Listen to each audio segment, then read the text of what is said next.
Déjenme saludarles, darles la bienvenida a esta hora del Instituto Universitario de Investigación Ortega y Gasset. Además, esta es una semana, como saben todos ustedes, muy especial porque es la semana de clausura de curso que normalmente tenemos en el instituto. Este año, por motivos obvios, se ha visto alterada de una manera sustancial. Vamos, por motivos de la pandemia, en este sentido, pues vamos a proceder a que estas tres sesiones de la hora de la Ortega y Gasset tengan un carácter transversal, como es la tónica general, ¿no? Desde el año pasado que pusimos en marcha estas jornadas de clausura. Pregunta a Tabelia Huertas, que no se oye nada. ¿Alguien más me puede confirmar? Porque a mí me figura que mi micrófono que sí está funcionando, como todos los días. Si los demás pueden escribir, por favor, se oye. Perfecto. Gracias, Martín. Gracias a todos, ¿no? Muchísimas gracias. Bueno, pues más allá de estos problemas técnicos que espero que se solventen inmediatamente, quiero saludar muy especialmente, más allá de que tengamos a los oyentes habituales de esta hora de la Ortega, nuestros alumnos que han hecho un final de curso realmente excepcional, ¿no? Porque se han tenido que adaptar a esta circunstancia de virtualización de la enseñanza presencial en muchos casos. Algunos han tenido que regresarse a sus países de una manera un poco apresurada y con la angustia que a todos nos ha afectado estos 2 meses. También alguno de nuestros alumnos se ha visto afectado por la pandemia. Quiero transmitir desde aquí no solo mi enhorabuena por aquellos que se han recuperado, que han sido todos satisfactoriamente, pero también quiero trasladar mis condolencias en nombre propio y del instituto y de todos los que formamos la comunidad FOM, aquellos que han perdido algunos familiares que durante estos días pues hemos procurado acompañarles en el dolor que ha afectado a ellos mismos y a sus familias, ¿no? Han sido unas jornadas dramáticas y bueno, yo como director y como diré realmente como profesor y amigo ya de todos ellos he procurado acompañaros y que sintáis también que esta es vuestra casa, vuestra familia Ortega Marañón y desde luego vuestro instituto, ¿no? En este sentido, estáis ya enfilando el momento de la redacción de los trabajos fin de máster que vais a defender en las próximas semanas o quizá a la vuelta de verano, en función de cómo habéis podido terminar o no las investigaciones para culminar con éxito ese trabajo fin de máster y bueno, desearos no solo toda la suerte en esas defensas de tribunales de fin de máster, sino también nuestra satisfacción porque hayáis cumplido un año tan complicado, ¿no? Y por tanto, en ese sentido, pues creo que para todo el Instituto Universitario de Investigación Ortega y Gasset es un gran placer, ¿no? Hoy vamos a tener una sesión que va a oscilar en torno a de las ideas de gobierno, de la política, que ya sabéis que es uno de los ejes transversales de nuestros cursos. En cuanto a la profesora del campo consigamos que se incorpore aquí, pues hará la conferencia, digamos, la intervención, porque yo creo que más que conferencias son intervenciones, ¿no? De presentación de la conversación que vamos a mantener después con dos de nuestros directores. La profesora del campo es una persona, ya aprovecho para presentarla, lo que vamos perdiendo minutos para ir avanzando en nuestra jornada y que no hacerles a ustedes esperar más. Como saben, es decana de la Facultad de Ciencias Políticas. En este sentido, quiero también, ahora que me estará escuchando mientras se incorpora, hacerles notar que esa es la facultad, ¿no? De donde han surgido, por ejemplo, algunos de los partidos políticos más notables de nuestro país en esta ruptura del bipartidismo, ¿no? Más allá de los partidos tradicionales, saben que la fuerza política Podemos, que forma parte del gobierno, pues surgió de esta Facultad de Ciencias Políticas. Por tanto, también ella tiene una experiencia de primera mano de cómo se gestó un grupo político que hoy forma parte de un gobierno de coalición y que ostenta responsabilidades como la vicepresidencia del gobierno y algunos ministerios, ¿no? Y por tanto ha visto desde el ámbito de las propias aulas cómo se ha creado ese partido y cómo ha ido subiendo en la vida política española e internacional, porque ha sido un fenómeno desde las movilizaciones del 15M seguido en todo el mundo, ¿no? Y entonces, en ese sentido, creo que es muy interesante la participación hoy de la profesora del campo también. Es doblemente interesante porque ella es una gran latinoamericanista, lleva más de 20 años trabajando en diferentes latitudes de América Latina, donde ha realizado diferentes trabajos para gobiernos y ha trabajado de consultoría para gobiernos y también con diferentes instituciones académicas, políticas y administrativas. Por tanto, conoce muy bien sobre el terreno, lo digo especialmente para nuestros alumnos de esas latitudes, conoce muy bien sobre el terreno las realidades latinoamericanas y de los gobiernos latinoamericanos y supongo que hará alguna referencia a ello a lo largo de su intervención o posteriormente en el coloquio que mantendremos con nuestros dos directores. Y a su vez, también Esther del Campo, que parece que ya está viniendo, a ver si se conecta. Esther del Campo es patrona del Instituto Universitario de Investigación Ortega Set por técnicamente es algo así como mi jefa y en ese pues da mucha alegría que a una persona tan decidida y con tantas cosas de ti, Esther, permíteme que te de tu currículum y de tu trayectoria y de la experiencia también desde ahora en el decanato de la Facultad de Ciencias Políticas y de cómo estás intrínsecamente unida a la historia del Instituto Universitario de Investigación Ortega y Gasset y a la mía propia, porque Esther es para mí una colega y amiga que siempre ha tirado de mí mismo, y a la mía propia, de mis hermanas pequeñas, porque es mi hermana pequeña, ¿no? En este sentido, y porque me siento muy vinculada a ella misma.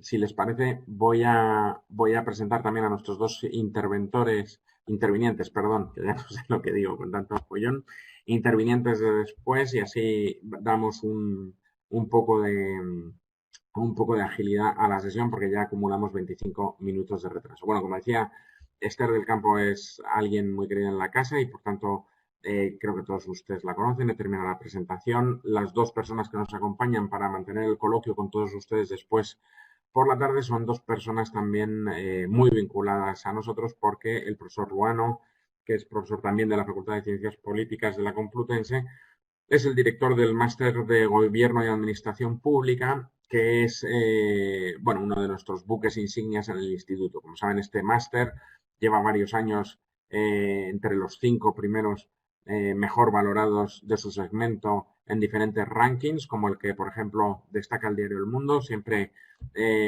muy bien puntuado por sus alumnos y el año pasado en concreto fue el mejor valorado en ese ranking que he mencionado, ¿no? El profesor Ruano lleva cultivando este máster varios años y por tanto, pues la verdad que para alguien como yo que dirige este instituto es un gran placer tenerle con nosotros. Y también he invitado a participar en esta sesión a una persona muy querida en la casa que lleva varios años incorporado como profesor en el área de análisis económico del derecho, que es el profesor Armando Jiménez San Vicente. Es un profesor de larga trayectoria académica tanto aquí como en México, donde impartió clases en instituciones como el CIDE. También estuvo vinculado a diferentes administraciones públicas de esta nación hermana y amiga y que siempre ha estado altamente representada entre nuestros estudiantes.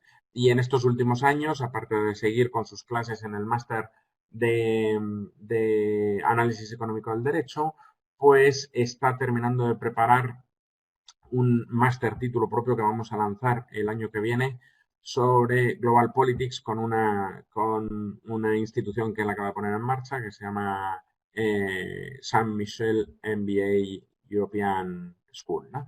Y por tanto, digamos que son dos personas de la casa, dos personas muy queridas y dos personas muy vinculadas a nuestro claustro.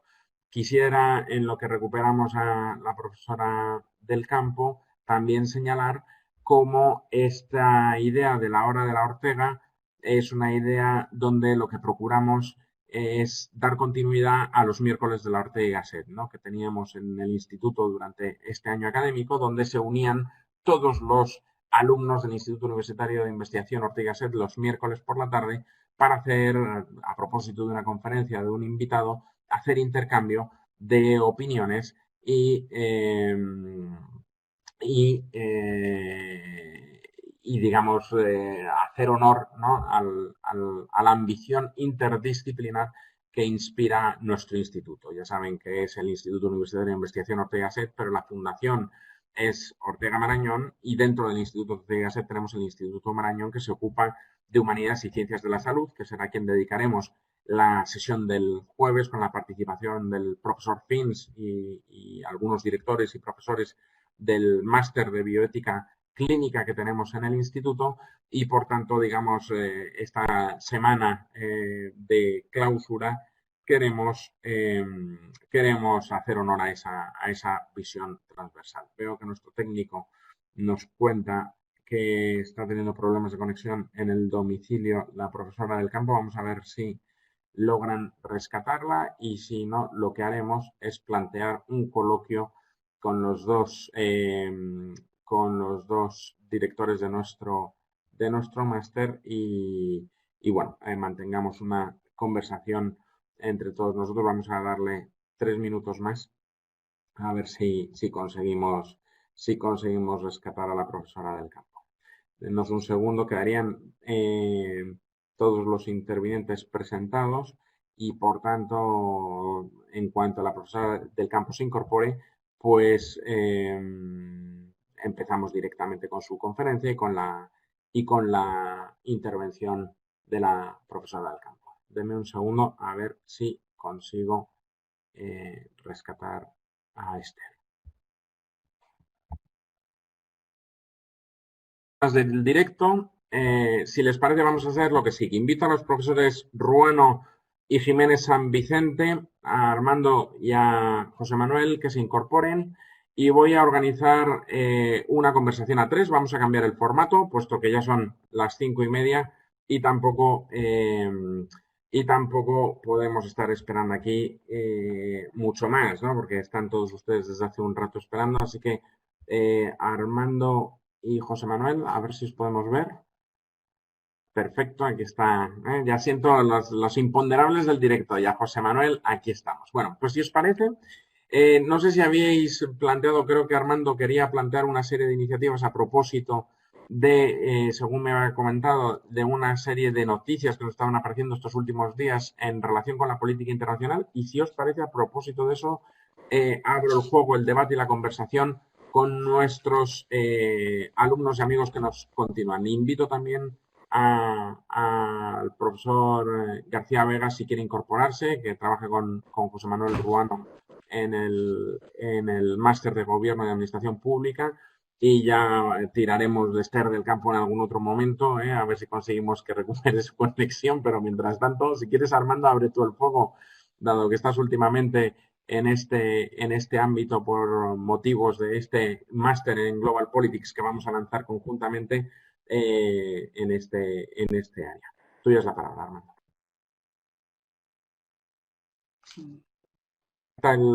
Conecta el micrófono, por favor.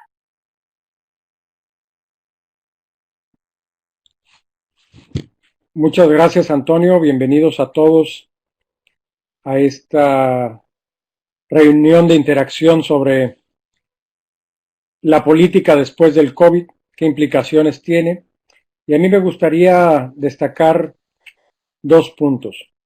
El primero es el impacto que está teniendo a nivel geopolítico, a nivel internacional, esta pandemia, que como la han descrito desde el Fondo Monetario Internacional hasta la Organización Mundial de la Salud u otros, es una circunstancia nunca antes vista,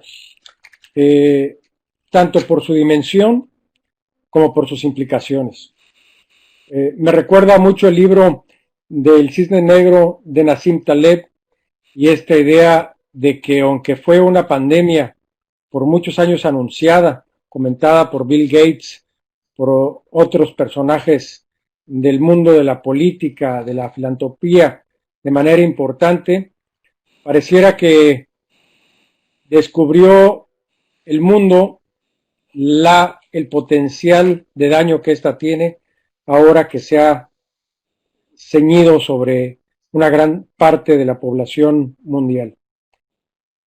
Además, me gustaría añadir que esta es una crisis no nada más sanitaria, sino una crisis económica y política que ha sido autoinfligida, o sea, resultado de la necesidad de contener la expansión de dicha pandemia y que, como podemos observar por los últimos registros, su impacto ha venido a achatar las curvas en los diferentes países, pero el nivel de contagios, esta idea de la comunidad o la inmunidad de rebaño, no se ha logrado porque en las ciudades donde ha pegado más fuerte, como es Nueva York o Londres, sigue siendo menor al 20%, y en la mayoría de los países está entre el 5 y el 7%.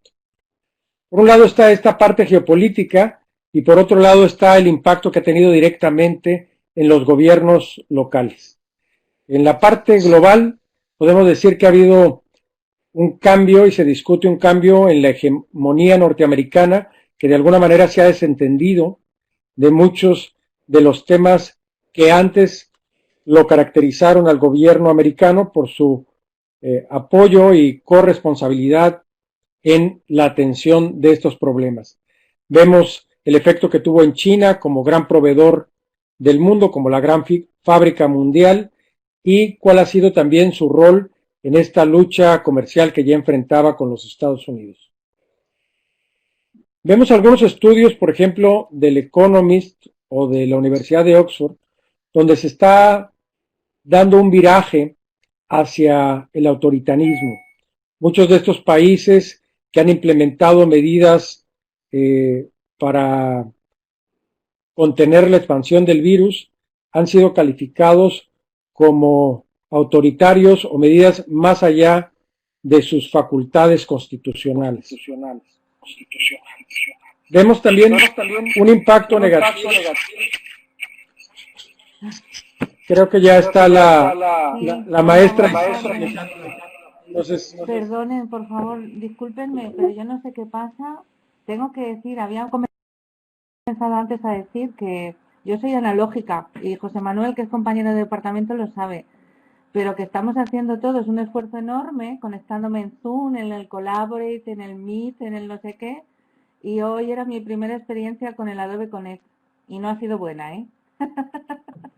Bueno, mis disculpas, lo siento muchísimo, por favor, por Esther, la espera. si te parece, como hemos abierto la Si mesa, quieren, seguimos en conversando, está Armando planteando el juego y ya comentamos entre los cuatro para que... Eso es. Sí, tranquilamente. Armando, por favor. Pues no quisiera extenderme más, pero bueno, ha habido indiscutiblemente un impacto importante a nivel global. Los titulares del Economist, del Financial Times, del New York Times, los estudios de McKinsey, hablan precisamente de esta discusión sobre la globalización. Para concluir, además de este impacto global que ha tenido y esta discusión internacional sobre la globalización, sobre cómo va a afectar la geopolítica internacional, sobre el rol hegemónico de los Estados Unidos o este nuevo contrincante que es China después de un periodo complejo de tensión económica. Tenemos también el problema local, puesto que algunos gobiernos han optado con políticas de carácter más populista, otros han tocado políticas que pueden considerarse por algunas instituciones internacionales como autoritarias. Ha fallado la comunicación con la ciudadanía, ha fallado esta conexión con la autoridad y hay varios estudios, entre ellos algunos en la Universidad de Oxford, que estudian precisamente la capacidad de respuesta que han tenido los gobiernos, la efectividad a la misma, y hay dos artículos que aparecieron recientemente en Nature y otro más en Lancet, donde hacen una medición muy pormenorizada de estas medidas que le llaman no farmacéuticas, o son estas acciones gubernamentales. Y el resultado es incuestionable. El hecho de haber aplicado las medidas de respuesta y medidas de confinamiento está claramente demostrado que ha tenido un impacto positivo en poder cuidar las vidas humanas. Y ahora se discute y se analiza el impacto económico que estas mismas medidas han tenido y la trascendencia que pueden tener en la economía a largo plazo. Esta, como comentaba, crisis autoinfligida por la necesidad de confinamiento ha tenido también otro impacto importante, que es el impacto financiero o de los mercados financieros. Muchos de los países, para poder implementar las medidas, han tenido que salir a los mercados internacionales y endeudarse de manera importante, y esto ha generado inestabilidad, dudas, cuestionamientos inclusive de la capacidad del Banco Mundial o del Fondo Monetario Internacional para responder a estos temas. Por último, me gustaría decir que esta es una crisis única, que se comenta es tan trascendente, o puede ser que inclusive mayor, a la gran crisis o la depresión de 1930, que es autoinfligida y que va a requerir de una gran cooperación internacional para encontrar soluciones. Y con esto me gustaría pasar la palabra a algunos de los distinguidos ponentes que nos acompañan el día de hoy. Bueno, dado que está resultando anómala la tarde, déjenme que haga una intervención de historiador, ¿no? Y ahora enseguida doy paso a la profesora del campo y al profesor Ruano. A mí me llamaba la atención estos días en no sé qué periódico, no sé si de aquí o de por aquí, la verdad, pero ponían imágenes de la pandemia del 18 y de 1918 y de esta, ¿no? Y cómo las soluciones que se han puesto son prácticamente las mismas mascarillas, el mismo, eso que llamamos distancia social, o sea, en términos epidemiológicos, muy similar.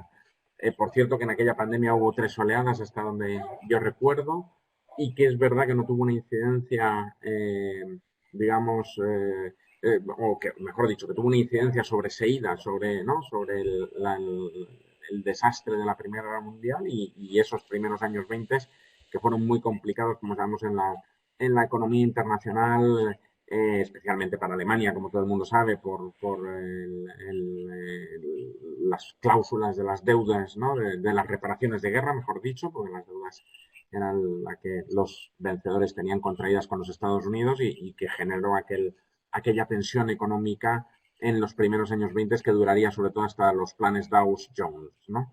de 1924 y luego del 29, y ahí ya entraríamos en el crack de octubre del 29, que daría lugar a aquellas políticas expansionistas del mercado del Estado, perdón, de los años 30 con el New Deal como gran emblema, ¿no? Pero en ese sentido, y aprovecho y retomo ahí, en relación con dos de los aspectos que señalaba el profesor Jiménez, Armando Jiménez, ahí hubo dos fenómenos que me gustaría subrayar. Uno, la era de las tiranías, tal y como le llama Elie Halevi, el gran historiador de origen francés y judío, que habla de cómo en Europa se empiezan a destruir los sistemas parlamentarios liberales uno detrás de otro, ¿no? Entre 1921 y 1939 pasamos de 20 y tantos largos a 7, y por tanto ahí, y aquí acotación española, la República Española sería contracíclica, cuando en España nos democratizábamos, en el resto del mundo íbamos hacia dictaduras autoritarias, nacionalistas y de corte autoritario, como este último análisis que estaba haciendo el profesor Jiménez San Vicente en relación con determinadas políticas que se estaban produciendo en determinados países, y si quieren lo abrimos hacia el ámbito latinoamericano. Dos, la segunda reflexión, claro, aquella fue una crisis sistémica que muchos historiadores de la economía entienden que solo se resuelve con la Segunda Guerra Mundial y con las políticas de Bretton Woods, ¿no? Y con la redefinición de lo que llamaríamos sistema capitalista occidental, con la creación de estos grandes organismos internacionales que ayudarían también a compartimentalizar la economía mundial, el Banco Mundial, el FMI, etcétera, etcétera, algunas de cuyas parámetros e instituciones llegan hasta hoy y también hoy están siendo, digamos, redefinidas y cuestionadas. Plantearía, si quieren, profesor Ruano del Campo, la conversación en estos dos parámetros, ¿no? ¿Qué pasa con la cogobernanza global en términos económicos y qué pasa con esas esa idea, ¿no? de que parecía que estábamos vacunados contra el autoritarismo y que, bueno, de una manera más o menos indisimulada, pues asoman diferentes gobiernos a propósito de desde luego la pandemia estos últimos años, pero es un fenómeno que viene desde luego en Europa, al menos desde el año 96, cuando la Liga Norte de Umberto Bossi entra en el gobierno italiano. Recuerdo a Pim Fortuyn en Holanda, si no recuerdo mal, porque estoy hablando de memoria, en torno al 2000. En 2002 Le Pen llega a la segunda vuelta francesa, con que fue en el momento en el que todo el mundo se hizo cómo es posible que en la República Francesa, ¿no? llegue un partido de extrema derecha a esa segunda vuelta, y a partir de ahí la historia es bien conocida, ¿no? Y yo no voy a calificar ningún gobierno de estos últimos años, pero a la vista está de cosas que estamos viendo estos últimos meses, desde Estados Unidos a Brasil, al propio México, declaraciones, en fin, en Europa, que les voy a contar.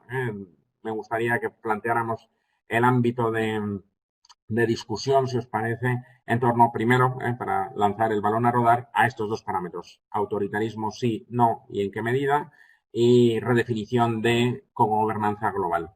Esther, pronúnciate, a ver si te oímos. Sí, estupendo. Bueno, yo te voy a hacer caso a medias, ¿vale?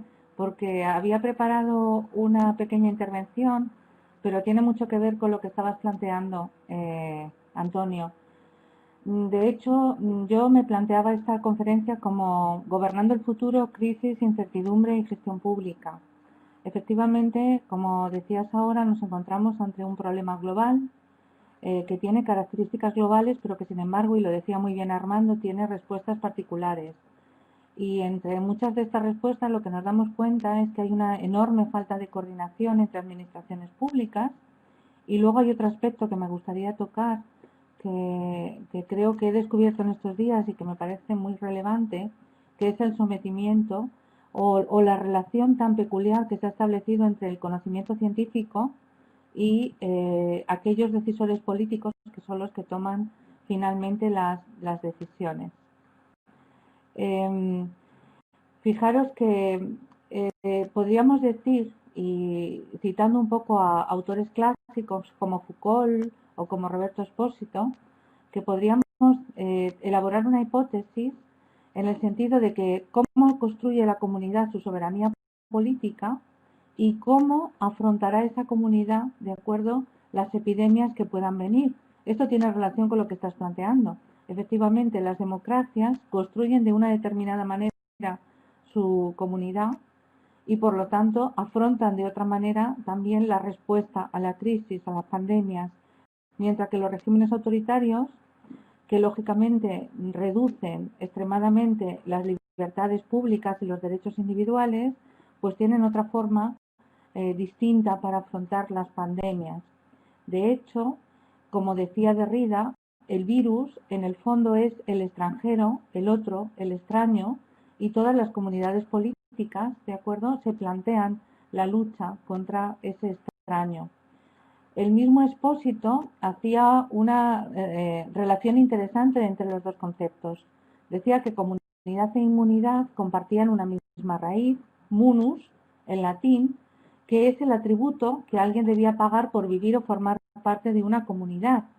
Por lo tanto, en el fondo, la comunidad era un grupo, ¿de acuerdo?, que estaba unido porque se había dotado por leyes comunes y con una obligación común. Y por lo tanto, fijaros que en el derecho romano la inmunitas era una dispensa o privilegio que exoneraba a alguien de los deberes que tenía para con los demás. Es decir, aquel que había sido exonerado era inmune. Esto es muy interesante. Nosotros ahora que hablamos de los inmunes, pues fijaros que en la raíz latina el inmune era aquel que había exonerado de responder a lo que venía comprometiéndose con la comunidad. En este sentido, yo, siguiendo un poco la línea de lo que planteaba Antonio ahora mismo, yo diría que el virus no ha cambiado el mundo, es decir, sino que el virus para mí es un acelerador. Fijaros que nosotros veníamos advirtiendo ya desde la crisis del 2008, pero yo diría que incluso antes, desde los años 70, una gran transformación. Esa transformación tiene que ver con la interconexión que van a tener los estados a nivel global, que tiene que ver también con la interconexión de las economías y que tiene que ver también con la interconexión, si queréis, de las ideas y de los valores a nivel global. Fijaros que eso se ha acelerado muchísimo en los últimos 10 años y que muchas de estas, diríamos, luchas o valores compartidos, algunos compartidos, otros no compartidos, de repente se convierten en banderas, ¿no?, que defienden en unos y otros lados del mundo. Por ejemplo, podemos hablar de la lucha contra la violencia de género, ¿no?, y la defensa de los derechos de las mujeres, que se convierte en un valor universal, por decirlo de alguna manera, en los últimos 2-3 años. Podemos hablar, por ejemplo, de la lucha contra el cambio climático, que se convierte en un valor universal también en los últimos años.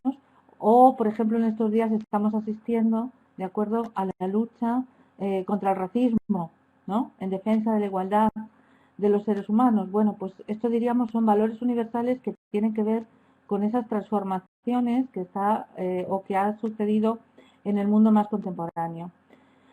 Yo diría que estamos en un tránsito, en un cambio de un modelo de sociedad a otro modelo de sociedad. Hablaba Antonio ahora de que efectivamente, fijaros que lo que ha acelerado este virus, por ejemplo, es nuestra transformación de sociedades analógicas, de sociedades escritas, en muchos casos, prácticamente a sociedades cibernéticas, sociedades digitales. Yo creo que se va a producir una transformación prácticamente en todos los ámbitos. Vamos a pasar seguramente de una economía industrial, en algunos casos, o de servicios, a una economía inmaterial.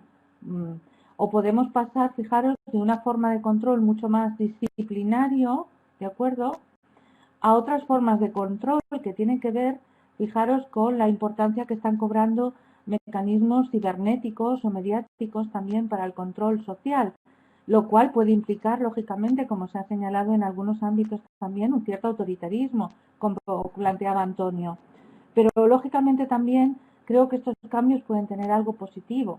Estamos pasando de sociedades patriarcales, coloniales, extractivistas, a sociedades, de acuerdo, que miran desde el centro al ser humano, que ponen al ser humano, de acuerdo, en el centro. Sociedades antropocéntricas. Estamos, como diría Arias Maldonado, en el antropoceno, es de acuerdo, en una sociedad donde el ser humano se ubica en el centro. En una sociedad que, por ejemplo, va a ser capaz seguramente de repartir y redistribuir también los bienes comunes, que va a ser capaz seguramente de redistribuir energía o de redistribuir soberanía. Es decir, de una sociedad donde nuevos valores universales van a cobrar fuerza. En este sentido, ¿me seguís oyendo bien? Porque ahora tengo un miedo de perderos. Vale. Bueno, en este sentido, lo que me planteaba es que estamos asistiendo, como hemos dicho, a unos cambios absolutamente radicales, no solamente en cuestiones tecnológicas, sino también en cuestiones biopolíticas. Es decir, cuando digo biopolíticas me refiero a que tienen que ver con el funcionamiento de la política en general, también con la conexión que nosotros como ciudadanos tenemos con nuestro modelo institucional, con nuestra soberanía estatal y también con el compromiso cívico que tenemos en nuestras sociedades. Pero vosotros planteabais, y lo decía Armando también de manera muy inteligente, que estamos asistiendo también a un proceso de fragmentación, de surgimiento de populismos, de surgimiento, de acuerdo, de algunos componentes autoritarios en las propias democracias, más o menos consolidadas.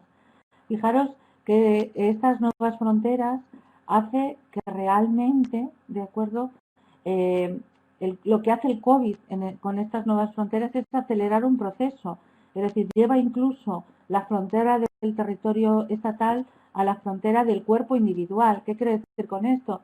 Cuando a nosotros ciudadanos se nos dice tienen que tener cuidado porque realmente los mecanismos de control que nosotros tenemos ahora que se acabe el confinamiento o el estado de alarma pasan por la responsabilidad individual. Usted tiene que tener un control sobre su cuerpo. Usted tiene que intentar de alguna manera controlar también cómo la enfermedad puede ser contagiada, cómo la enfermedad puede atacar a otras personas. Se planteaba, y lo decía Armando, que efectivamente las respuestas que se han venido dando, o las tecnologías, incluso las metodologías que se han venido dando por parte de nuestros estados son bien distintas. En algunos casos, como en el caso europeo, por ejemplo, en Italia, en España, en Francia, pues lo fundamental ha sido aplicar medidas disciplinarias muy fuertes. ¿Qué significa esto? Pues desde medidas como el confinamiento domiciliario a la totalidad de la población, ¿de acuerdo? A la suspensión de actividades, prácticamente de todas las actividades que tenían lugar fuera del hogar. Y por lo tanto, esta estrategia que parece que ha sido útil en la medida en que se ha mantenido el confinamiento, sin embargo, ha supuesto también una cercenación, un cercenamiento, ¿de acuerdo?, de los derechos y libertades individuales hasta cierto punto.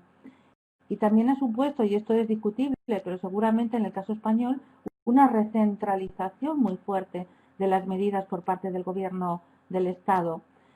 En un contexto de un Estado muy descentralizado, todas las decisiones sanitarias, pero también las decisiones económicas y las propias decisiones políticas pasan a manos, de acuerdo, de ese gobierno central, de esa comisión que está encargada de seguir manteniendo la seguridad de los ciudadanos. La segunda estrategia, que podría ser ejemplificada por la que han puesto en marcha en Corea del Sur, en Taiwán, en Singapur, en Hong Kong, en Japón o en el propio Israel, aquí ya no estamos hablando de las viejas técnicas disciplinarias, arquitectónicas, por decirlo de alguna manera, sino que vamos a otras técnicas de videovigilancia, y el énfasis se pone en la detección individual del virus a través de la multiplicación de los tests, es decir, a través de un control muy exhaustivo sobre cómo están funcionando, ¿de acuerdo? Y a través de la vigilancia constante, de la vigilancia digital constante y estricta de los enfermos, por ejemplo, a través de los dispositivos móviles. Fijaros que aquí se plantea otra discusión también muy importante. Parecería, a pesar de que ahora nos estamos encontrando con rebrotes en estos países, que este segundo mecanismo ha sido muy útil en la medida en que ha sido capaz de detectar precozmente el avance del virus, pero es verdad que aquí se ha generado también otro tipo, diríamos, de cercenamiento de los derechos y libertades individuales, porque lógicamente toda esa información, de acuerdo a ese Big Data, que de alguna manera recoge la información de los enfermos y de los ciudadanos en general, pues también puede ser usado, diríamos, de manera más o menos centralizada.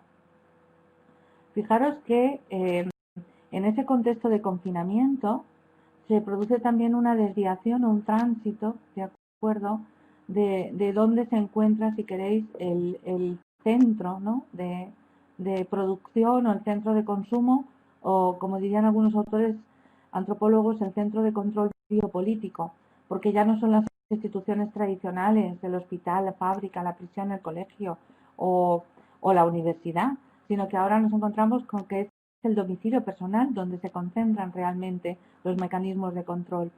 Y esto es muy interesante porque todos estamos asistiendo también. Fijaros que yo creo que, a ver, esto es casi una visión personal, ¿no? Estamos asistiendo también a un cambio en cómo nosotros estamos afrontando psicológicamente las medidas de confinamiento o las relaciones que tenemos con los demás. Es decir, yo creo que todos estamos todo el día conectados. Hemos desarrollado, algunos con más éxito que otras, ¿de acuerdo?, los mecanismos de conectividad, y de alguna forma estamos explorando otras formas de relacionamiento entre los ciudadanos y entre las comunidades. Pero lógicamente estas formas de relacionamiento tienen profundos déficits que no tienen que ver solamente con los problemas tecnológicos, tecnológicos, que también, es decir, imaginaros que, por ejemplo, nosotros en la universidad ahora nos hemos encontrado con que existen, diríamos, sectores más vulnerables al coronavirus, que tiene que ver, lógicamente, no solo con que no dispongan de recursos tecnológicos, sino que incluso la generación de determinadas, diríamos, pues enfermedades o incluso yo diría problemas casi psicológicos, ¿no? De depresión, de no poder, bueno, pues aceptar un poco los cambios que se están produciendo por la afección del virus, pues esto está generando lógicamente también unos cambios muy importantes al interior de ese domicilio, de esos domicilios, pero también en esa nueva fórmula de relacionamiento.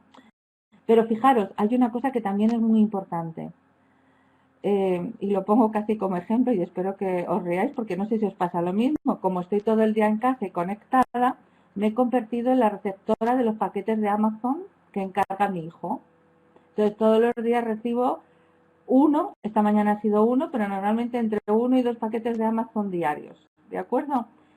Esto parece una broma, pero en el fondo lo que estoy planteando es que ese domicilio personal se ha convertido también en el centro, ¿de acuerdo?, de la economía del teleconsumo y de la teleproducción. Es decir, ahora nuestro lugar de trabajo es nuestra casa y nuestro lugar de consumo es nuestra casa. Y estamos desarrollando, si queréis, ¿de acuerdo? Es decir, se están desarrollando, aun sin darnos cuenta, nuevos instrumentos de control, tanto en el ámbito público como en el ámbito privado. Es muy interesante porque además el coronavirus, es decir, el virus, ha surgido en un contexto donde estábamos empezando mínimamente a preocuparnos por nuevos ámbitos de intervención pública. Fijaros, por una parte, lo he mencionado antes, la cuestión de la igualdad de género y qué impacto podía tener sobre la democracia. Y en segundo término, la sostenibilidad. Es decir, antes os decía, la lucha más o menos colectiva, global, por el cambio climático, en contra del cambio climático, y qué impacto podía tener sobre la democracia y sobre nuestras estructuras productivas. Pero realmente, esto es muy interesante, porque una de las cosas es, quizás esta sería otro punto, de acuerdo, a desarrollar. Os he dicho, el virus es un facilitador, por decirlo de alguna manera, un incrementador de transformaciones que se venían produciendo, pero además lo que ha pasado en esta política después del coronavirus es que los problemas públicos parece que se hacen viejos con muchísima rapidez y esos nuevos ámbitos de intervención pública se quedan obsoletos prácticamente rápidamente y aparecen de repente nuevos problemas públicos que tienen que ver con esos, bueno, pues con esos controles, ¿no?, que tenemos que tener, por ejemplo, como sociedades.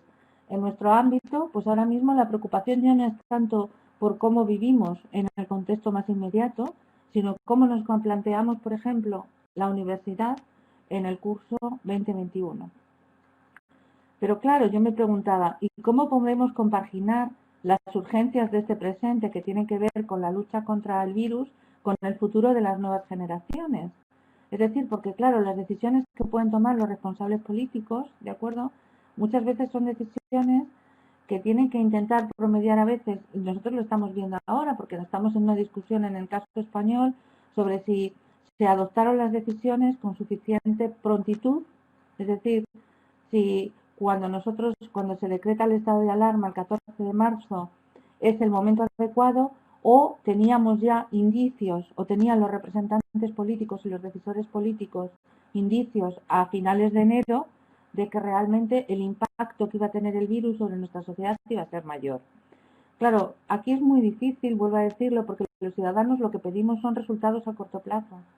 Es decir, los ciudadanos lo que queremos, lógicamente, es que el decisor público tome decisiones que impacten inmediatamente sobre nuestro bienestar.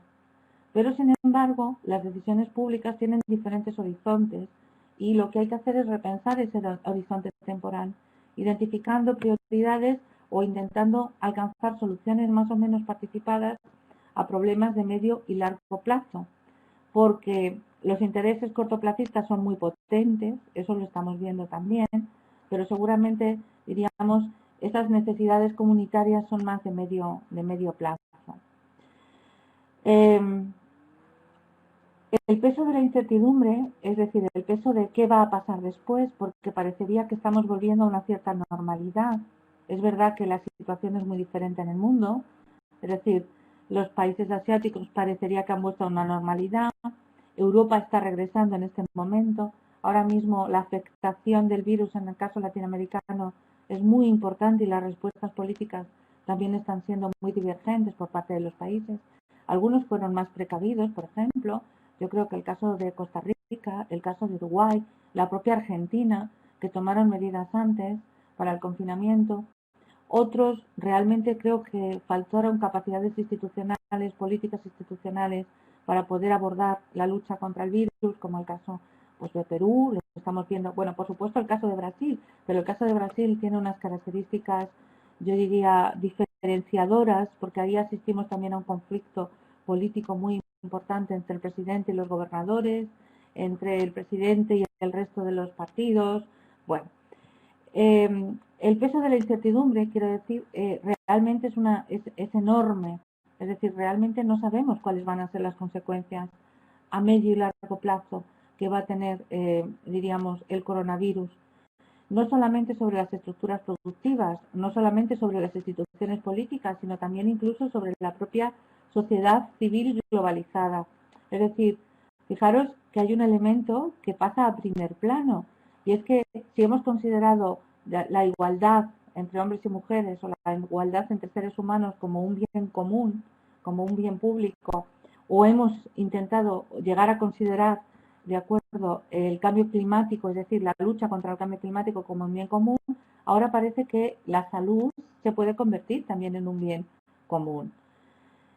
La verdad es que lo que hemos demostrado también es que no hemos sido capaces, seguramente, de definir muy bien, es decir, en ese contexto donde la salud, de acuerdo, pasa a ser un bien público, un bien común de todos, ¿quiénes tienen que tomar las decisiones? Fijaros, entonces quiero plantear el debate en el ámbito de la Organización Mundial de la Salud.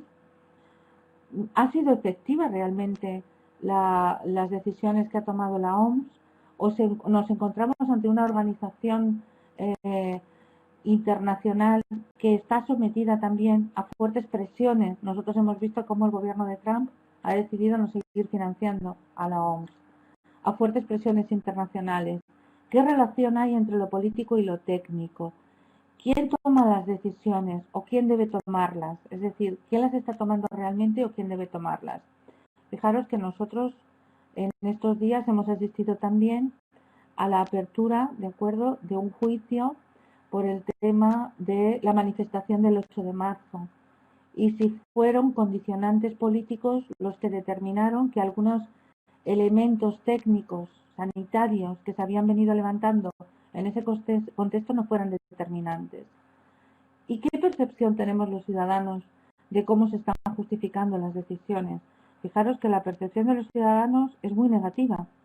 Es decir, en la medida que van pasando los días va creciendo la insatisfacción de la mayor parte de los ciudadanos.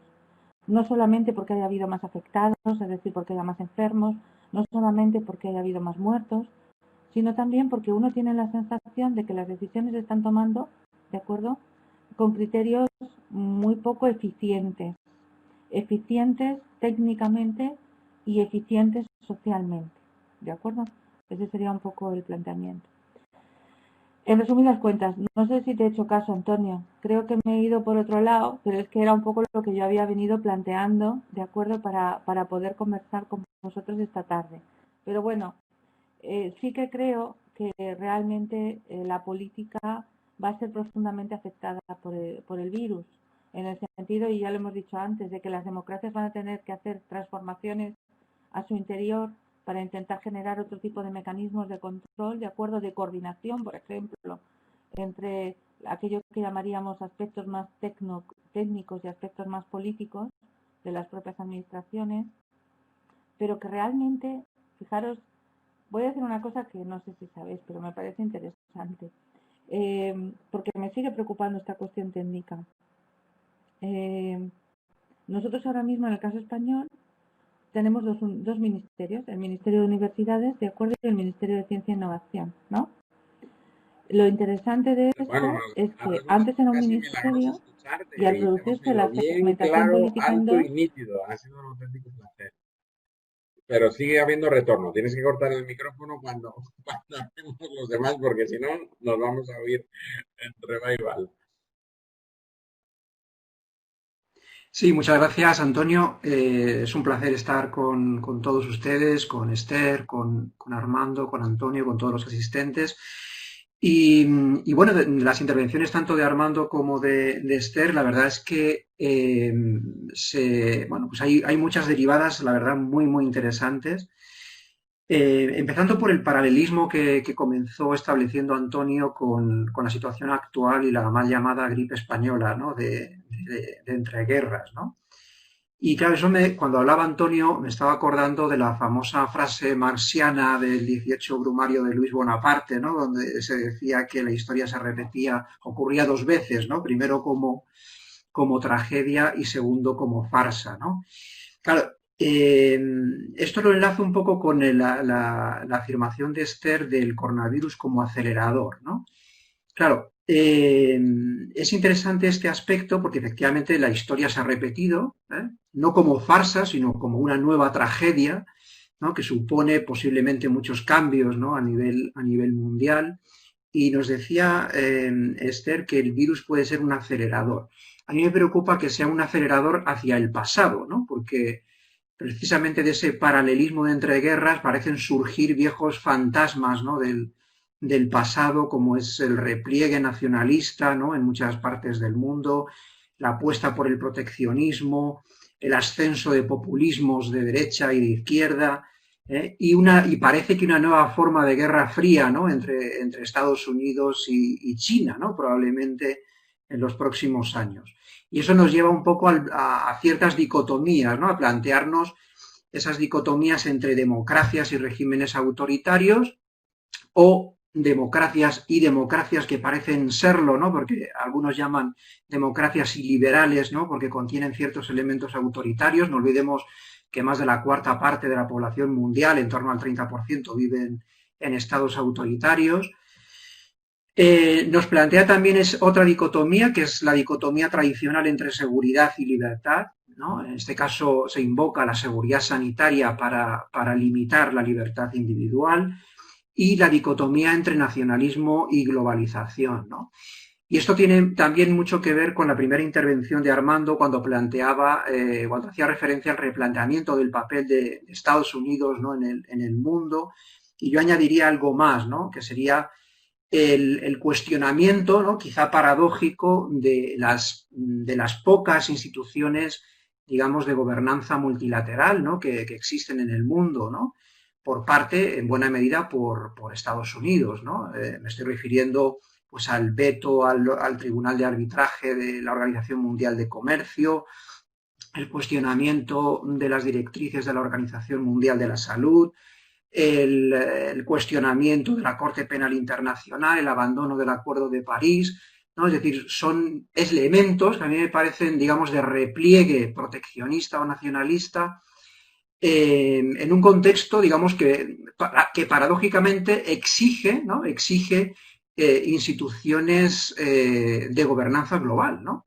Instituciones de gobernanza global, ¿no? Entiendo, por lo tanto, que este debilitamiento no puede ser más que temporal, ¿no? En la medida en que estas nuevas crisis, ¿no? y emergencias globales, como pueden ser las pandemias, como puede ser el cambio climático del que ya hablamos menos que a principios de año, ese tipo, digamos, de desafíos globales exigen, sin ninguna duda, nuevas formas de liderazgo, de financiación y de coordinación entre instituciones de alcance global, ¿no?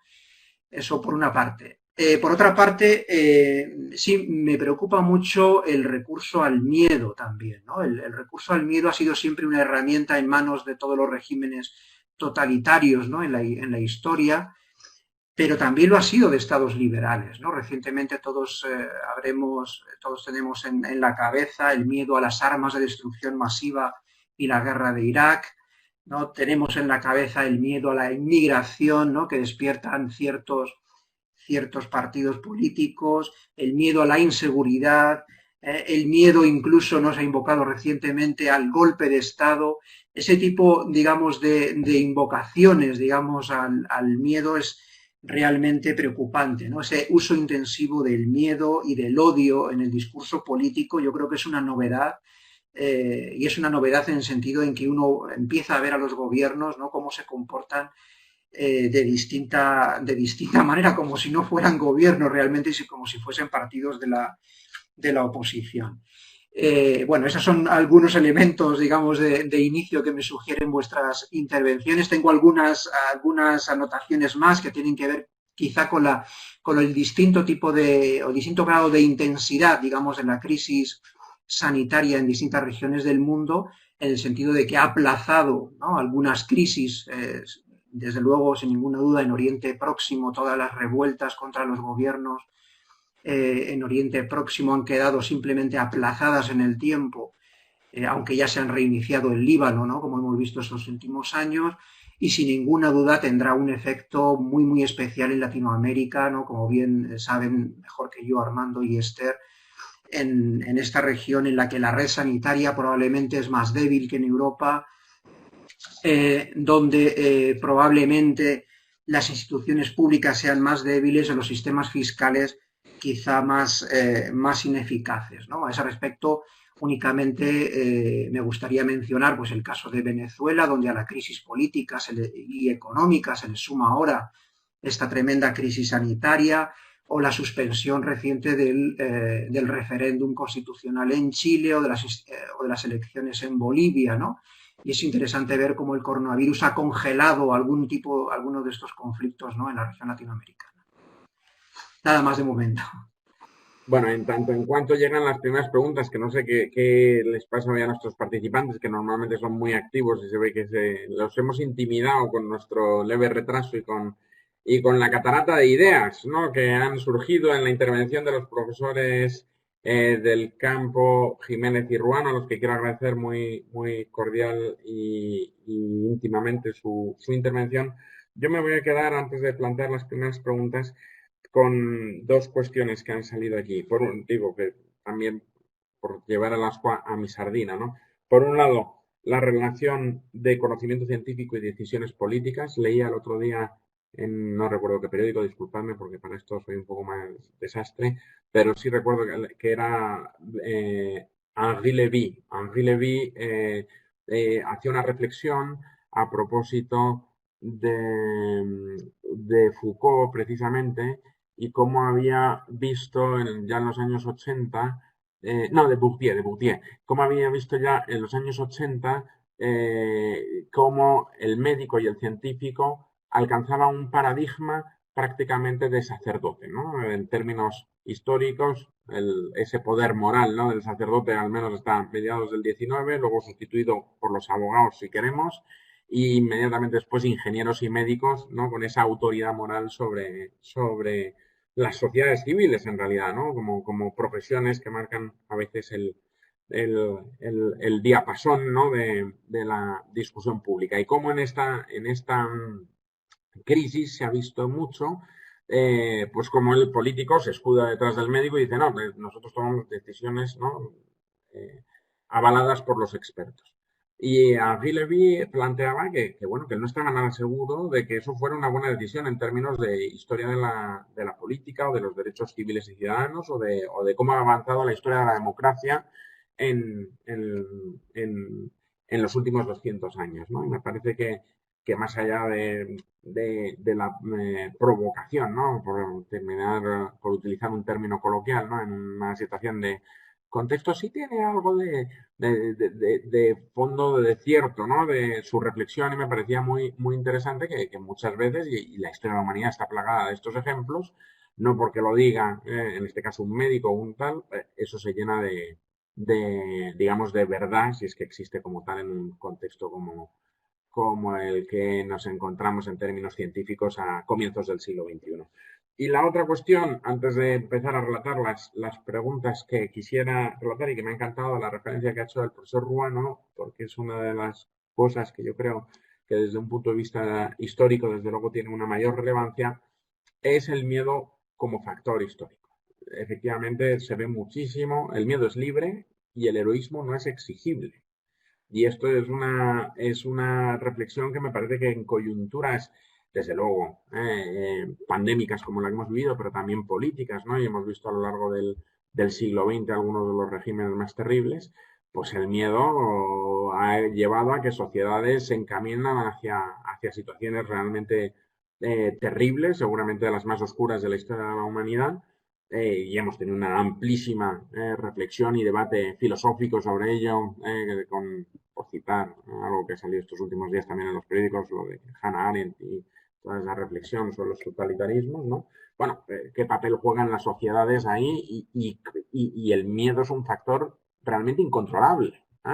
Está muy analizado desde un punto de vista económico, quizá Armando ahí puede añadir algo desde el punto de vista de cómo el miedo juega en esas crisis desde el punto de vista económico, pero a mí me interesa también y muy fundamentalmente cómo juega en términos de democracia, de resortes.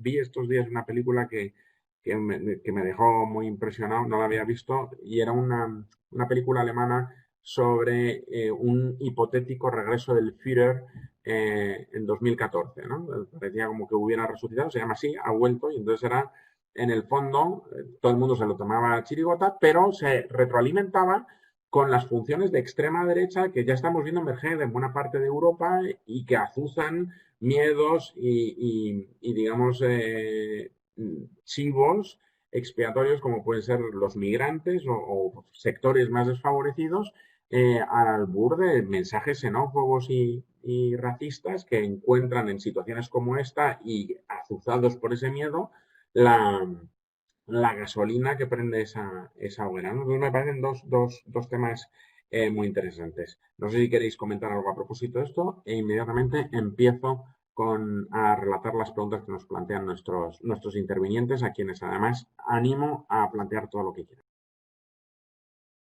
Creo que es importante destacar algunos temas que han sido relegados y por tener una audiencia muy importante en América Latina es el tema de desigualdad y cómo esta pandemia ha marcado claramente esas grandes diferencias, inclusive en los Estados Unidos, donde la población afroamericana y los hispanos fueron los más afectados en algunos lugares como Nueva York, hasta 3 o 4 veces más que la población blanca. La falta de servicios y de atención sanitaria en América Latina ha complicado mucho este tema, pero también inclusive en Europa. Es sorprendente que esa considerada como la mejor o una de las mejores sanidades del mundo, que es la española. Hubiera salido hace poco un artículo muy fuerte de David Jiménez en el New York Times que dice, un poco nos engañaron, no era España, no teníamos la mejor sanidad del mundo. De los 100,000 contagiados, de los 100,000 médicos contagiados que hay en el mundo, personal sanitario médico contagiado, 55,000 son españoles. Algo falló ahí. Algo falló en los protocolos de gestión, en los lineamientos de la OMS. Y por el otro lado, en América Latina estamos viendo una fotografía muy limitada porque el número de registro de contagios y de muertes está comprobadísimo por varias fuentes, desde la BBC o el New York Times, que son hasta una cuarta parte o una quinta parte de realmente los datos fríos y duros que se están presentando. Esto va a traer nuevos cuestionamientos porque hay este desencanto con la autoridad. Ya vimos aquí en la Unión Europea el juicio que se abrió en Italia contra las autoridades, lo que se especula también en España contra las autoridades y las acusaciones a los encargados de sanidad. Y yo creo que va a haber una polarización aún mayor en estos temas, no nada más en el tema político, sino también en el económico, inclusive en el de los organismos internacionales. Hemos visto grandes diferencias de opinión y visión de apoyo en la Unión Europea con estos recursos vinculados con la crisis o la pandemia del coronavirus.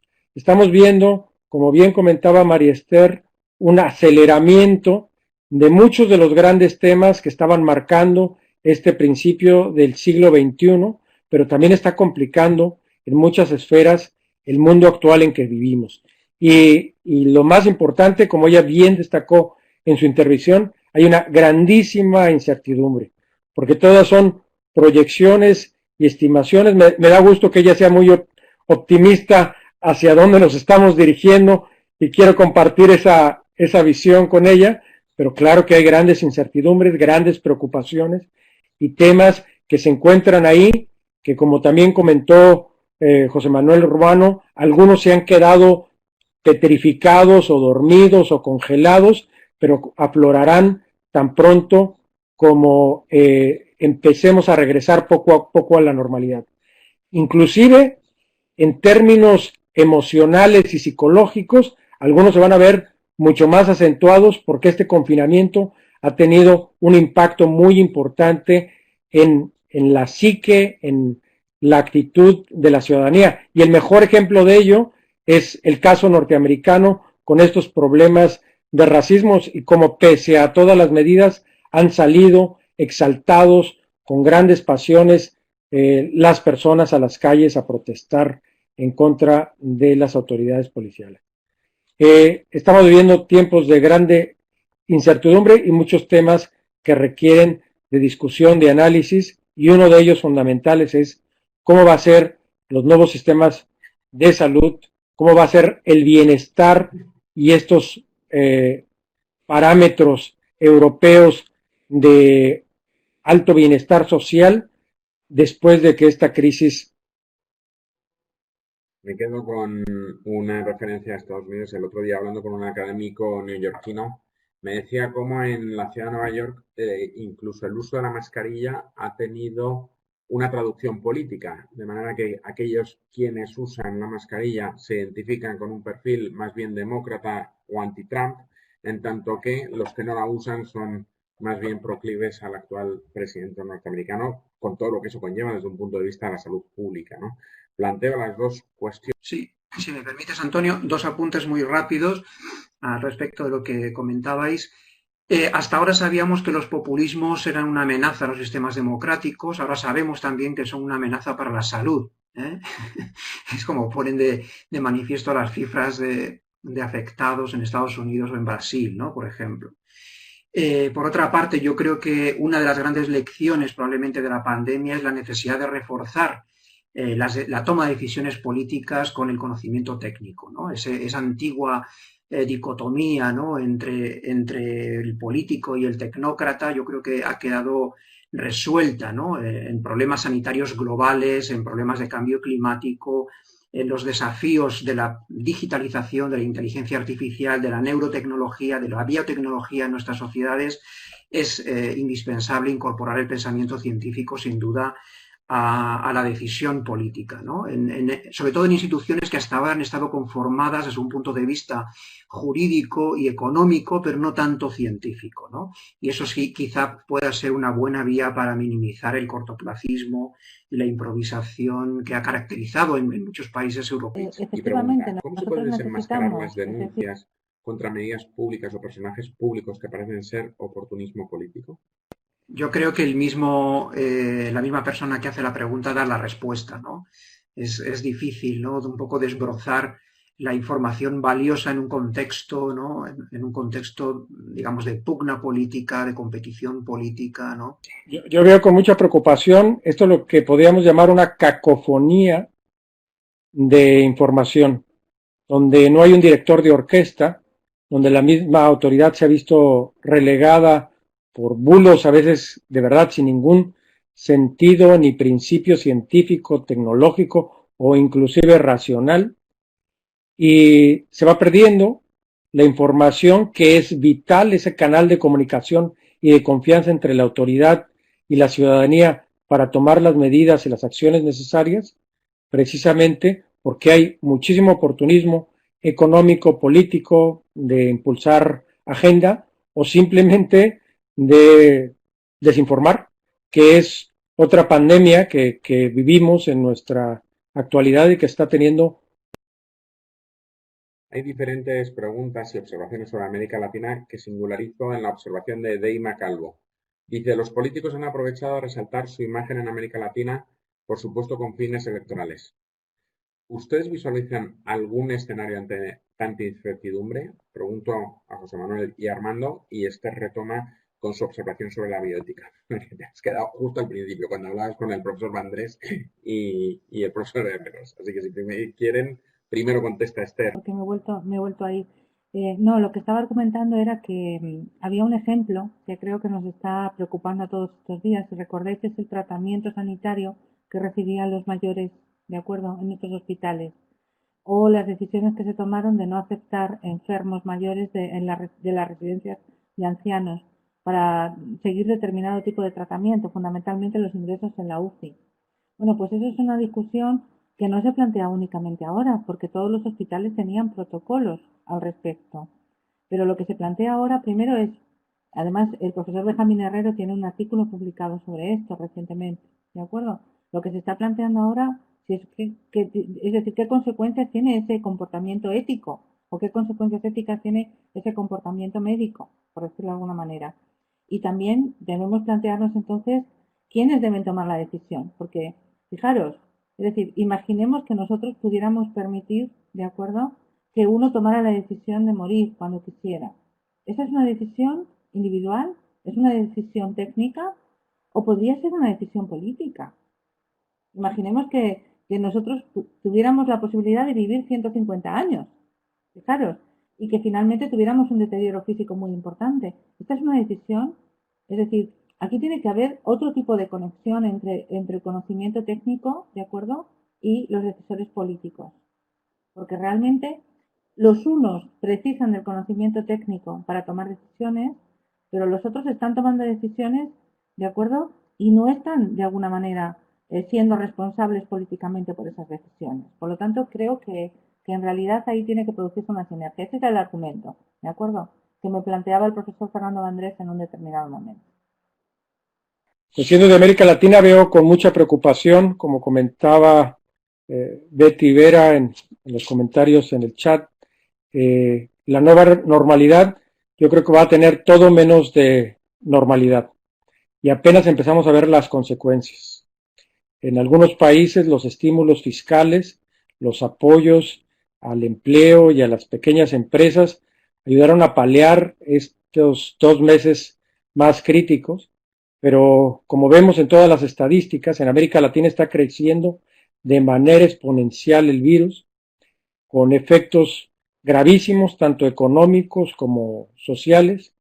La parte de Sudamérica entra ya en el periodo de invierno, lo cual indiscutiblemente va a complicar la transmisión del virus, y vamos a ver nuevamente un periodo muy difícil para toda la región.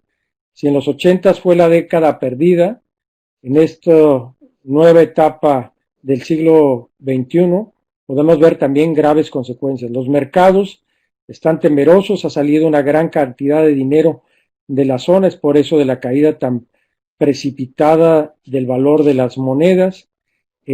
Las tasas de interés no están siendo lo suficientemente atractivas para regresar esos capitales golondrinos. Las instituciones internacionales como el Fondo Monetario o el Banco Mundial están saturadas con solicitudes de apoyo y de recursos. Entonces, la situación, como bien lo maneja el IMF en su página, en su blog, es verdaderamente preocupante para la región. Oye, retomando con esta, y os pregunto a los dos, esta pregunta de Ramón Ruiz, ¿cómo salir en relación con las medidas económicas a adoptar de esta crisis? ¿Es momento de mayor gasto público, de I+D+I, menos turismo, más empresas, emprendimiento? Y ahí lo añado, o lo uno, si queréis, a otra pregunta de geoestrategia que plantea José María Pajón. ¿El miedo a Estados Unidos y a China puede coadyuvar a la Unión Europea? Sí, bueno, a mí me parece que no habrá normalidad hasta que no haya vacuna. Quiero decir, eso yo creo que es evidente, y vamos a tener que convivir, ¿no?, en una situación no de nueva normalidad, como dicen, sino de anormalidad, hasta que no haya una solución desde su punto de vista sanitario, ¿no? Eso es así. En el caso de América Latina, efectivamente, como dice Armando, a mí me parece la situación, América Latina, por no hablar de África, ¿no?, me parece una situación muy preocupante, ¿no? desde el punto, porque el virus no es neutral, ¿no? Los resultados nos dicen que el virus no es neutral desde un punto de vista económico y que está afectando tanto en Europa como en América Latina a las capas más desfavorecidas de la sociedad, ¿no? E incluso internamente en las grandes ciudades también estamos viendo cómo los barrios y los distritos más, digamos, más desfavorecidos están siendo más afectados también por esta epidemia, ¿no? Desde un punto de vista político, probablemente en América Latina el coronavirus reforzará aún más el poder de los ejecutivos, ¿no? Imagino yo, Armando quizá lo puede confirmar, ¿no? Acentuando aún más ese desequilibrio entre los poderes del Estado, ¿no? En favor probablemente de los ejecutivos. Y en cuanto a la Unión Europea, evidentemente como organización supranacional se ha visto también muy afectada, ¿no? Desde el primer momento, primero por la lentitud en las respuestas de manera coordinada entre los distintos Estados miembros y en segundo lugar también por despertar, ¿no? De alguna forma la reactivación o reactivar de alguna forma la brecha entre el norte y el sur, ¿no? Entre el norte de Europa y los países mediterráneos, ¿no? Pues estoy de acuerdo contigo. Uno de los grandes temas que se discuten desde diferentes foros internacionales, sobre todo con mucho énfasis en Stanford, es el rol del gobierno o el regreso del rol del gobierno para América Latina. Esto ha abierto la puerta para tener una nueva reestatización, tanto económica como de toma de decisiones. Hemos visto con algunos populismos que van desde la derecha hasta la izquierda, cómo han aprovechado la coyuntura para retomar potestades o facultades, y eso ha provocado un desplazamiento del sector privado. El Harvard Business Review, que está monitorizando esto también con políticas muy concretas en cada uno de los países, expresa su preocupación porque los sistemas políticos se están cargando más a la visión 70s, de los 80s, de un restablecimiento de la participación económica y de la regulación de los estados. Entonces, y esto no creo que vaya a ser nada más en América Latina, también lo vamos a ver en algunas economías desarrolladas, inclusive en Europa. En Europa la gran preocupación también es el nivel de endeudamiento que están adquiriendo los países. España va a pasar de 100 a 120% de su PIB en un año, que es una cantidad estratosférica, que coincide que hay unas tasas de interés negativas o increíblemente bajas y que tiene un impacto mediano, pero esto va a ir agobiando las posibilidades, y cuando estas diferencias que ya hemos experimentado entre el norte y el sur en Europa continúen, va a haber una serie de exigencias y demandas para ajustes. El caso mexicano, por ejemplo, es muy curioso porque es el país con menos incentivos de apoyos, pero sí pidió un crédito al Banco Mundial de $2,000 millones, y en el mes de marzo hubo también emisión de deuda de manera importante. Entonces, de alguna manera, ningún país está ausente de haber tenido que solicitar dinero en los mercados, que se va a complicar cada vez más, que van a requerir mayores condiciones y que va a tener mayores costos. Draghi lo declaró. Quizá uno de los efectos indirectos, ¿no?, de la crisis es la revalorización del papel del Estado. Es decir, el Estado ha sido quizá el actor al que todos hemos vuelto la vista inmediatamente, y el efecto inmediato ha sido el sobreendeudamiento, ¿no?, al que se refiere Armando.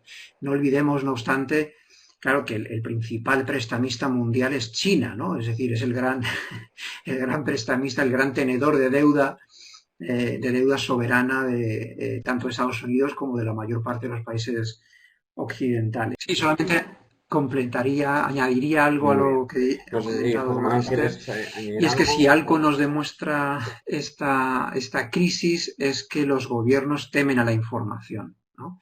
Es decir, el gobierno abierto presupone efectivamente transparencia informativa, y hemos visto pues cambios constantes de metodología en la presentación de datos. Todos sabemos que los datos que ofrecen muchos de los gobiernos no son muy fiables. al menos no encajan con los datos de exceso de mortalidad, ¿no? de otras bases de datos. Y yo creo que eso pone de manifiesto quizá, bueno, pues la poca sinceridad en algunas ocasiones por parte de las autoridades políticas a la hora de ofrecer datos fiables. Vamos a utilizar los últimos minutos para tratar de responder las preguntas que nos quedan. Dado que hemos empezado un poco tarde, voy a abusar un poco de estos últimos minutos. Si no os importa, yo os anotando y os apropiéis de las preguntas que vayamos gestionando para no dejar a nadie con la sensación de que no le contestamos. Giovanni Mansilla dice, economía en el piso, pandemia de corrupción sin alcanzar su pico, desempleo, ¿qué mejoras reales vendrán? ¿Cuánto tiempo para recuperarse realmente? Le traslado la pregunta, podemos empezar por ahí, a Armando, si conoce cuáles son las previsiones, porque hemos visto lo de la V, ¿no? En muchos periódicos, en fin, no sé si hay algún informe técnico que permita realmente atisbar un poco esta cronología de la crisis.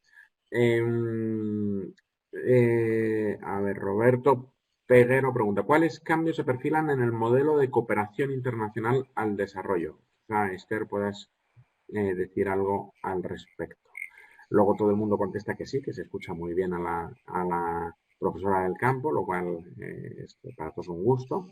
Y retomamos con las últimas preguntas, que ven algunas observaciones sobre Costa Rica, de Jean-Paul Vargas, Deima Calvo apunta también sobre la cooperación internacional, o sea que lo dejo en la pregunta planteada a Esther, ¿no? Dice del rol, ¿no?, que va a jugar la cooperación y cómo casi todos los países pasaron a ser renta media según calificación del Banco Mundial. Esto quedará atrás. ¿Qué va a pasar con la cooperación en adelante? O sea que en cierta manera es una pregunta que se superpone con la anterior, ¿no? A ver, bueno, y creo que nos queda una última pregunta del propio Jean-Paul Vargas, que hacía la referencia a Costa Rica antes, y dice, ¿debería transformarse el gobierno abierto en un esquema de gobierno inteligente, además de decisiones basadas en evidencia, capaz de dar servicios y bienes públicos 24 horas, 7 días a la semana, de forma tal que todas las gestiones y servicios los pueda realizar el particular desde su app o desde su ordenador? Si queréis una pregunta para cada uno, la económica para Armando, la de cooperación para Esther y esta del gobierno abierto / inteligente para el profesor Ruano.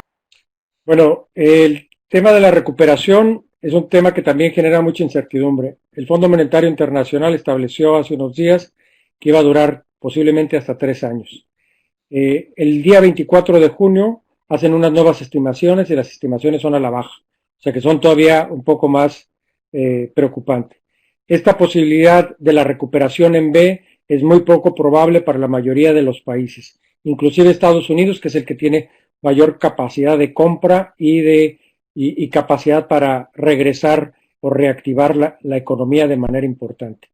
El Banco de España también manifestó que hasta el 2022 se iba a haber una recuperación económica aquí en España y que la recuperación iba a estar más en la forma de una U. Y algunas, McKinsey y otros hacen unas proyecciones todavía más preocupantes para América Latina, con la posibilidad de que sea una recuperación en L y que tarde un buen tiempo en recuperarse la economía. El mismo Fondo Monetario Internacional pone a África, el norte de África, los países subsaharianos y a América Latina en este escenario de mayor preocupación, que como comentaba Esther, hay preocupación que se pierdan los logros alcanzados en la década pasada con la integración de una parte importante de la población a la economía. China, que es el mayor ejemplo de una economía de alguna manera estratificada y con directrices muy claras, ha tenido una recuperación en una V muy abierta. Y luego quiero comentar que yo comparto contigo tu optimismo, Esther. Yo creo que va a haber un nuevo periodo donde va a haber una demanda continua por una mayor cooperación internacional y que va a estar en la agenda económica y política la necesidad de encontrar puntos de encuentro, de tomar decisiones conjuntas y de cooperar, que empieza desde el desarrollo de una vacuna hasta los problemas en materia financiera que van a ser verdaderamente complejos. Entonces, yo creo que sí hay una oportunidad para mejorar después de esta época. José Manuel, si no, interven tú en lo que bien, esté con lo que recuperada comentaba el sonido. Jean-Paul Vargas, efectivamente yo creo que eso es una tendencia imparable desde los momentos previos, por supuesto, a la pandemia del coronavirus. La aplicación, la recogida de información y el manejo de datos a gran escala, esto que llamamos Big Data, ¿no?, en términos generales, para la prestación de servicios públicos, ¿no?